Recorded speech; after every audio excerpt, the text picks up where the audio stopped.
മൂവാറ്റുപുഴ നഗരസഭ 3-ാം വാർഡിൽ പ്രവർത്തിക്കുന്ന തൃക്ക അംഗനവാടിയിൽ പ്രവേശനോത്സവം സംഘടിപ്പിച്ചു. നഗരസഭാ ചെയർപേഴ്സൺ ജോയ്സ് മേരി ആന്റണി പ്രവേശനോത്സവം ഉദ്ഘാടനം ചെയ്തു. മൂവാറ്റുപുഴ മുനിസിപ്പാലിറ്റി 3-ാം വാർഡ് തൃക്ക അംഗൻവാടിയിൽ പ്രവേശനോത്സവം നടന്നു. Muvattupuzha municipal chairperson Joyce Mary Antony പ്രവേശനോത്സവം ഉദ്ഘാടനം ചെയ്തു. ഈ പ്രവേശനോത്സവത്തിൽ ഇത്രയും ഭംഗിയായിട്ട് ഇത്രയും അമ്മമാരൊക്കെ ഇവിടെ ഒരുമിച്ച് കൂടി കണ്ടപ്പോൾ ഒത്തിരി സന്തോഷമാണ്. കാരണം നമ്മുടെ കുഞ്ഞുങ്ങള് പഠനം എന്ന് പറയുന്ന അല്ലെങ്കിൽ അക്ഷരങ്ങൾ പഠിക്കുവാനായിട്ട് അറിവിന്റെ ലോകത്തേക്ക് ചുവട് വെക്കുന്ന ആദ്യത്തെ പടിയാണ്.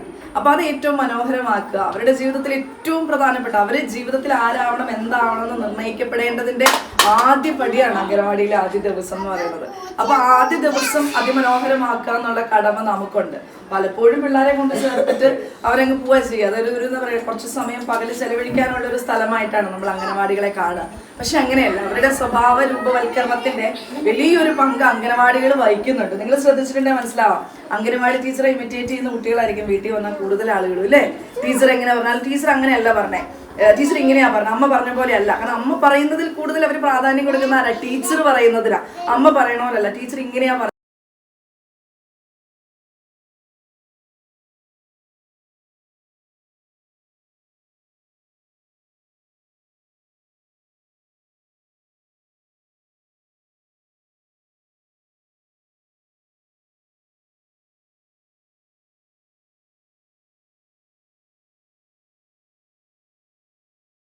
അംഗനവാടി എന്ന് പറയുന്നത്.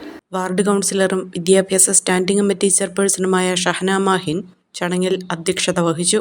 ഉന്നത വിദ്യാഭ്യാസത്തിലേക്ക് കടക്കുന്ന കുരുന്നുകൾക്ക് മൊമന്റോയും സർട്ടിഫിക്കറ്റും നൽകി ചടങ്ങിൽ ആദരിച്ചു.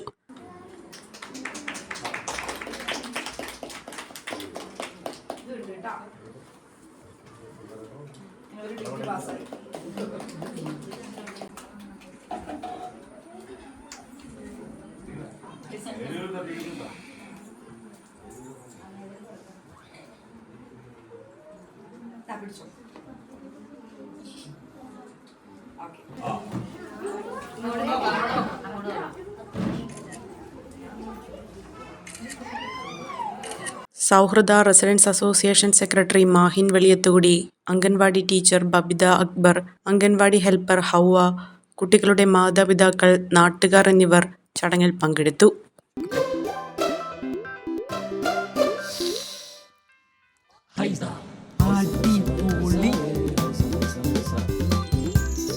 ഹൈസ കറി പൗഡർ ഉണ്ടെങ്കിൽ ഏത് പെണ്ണിനും നല്ല കൈപുണ്യമുള്ള വീട്ടമ്മയാകാം.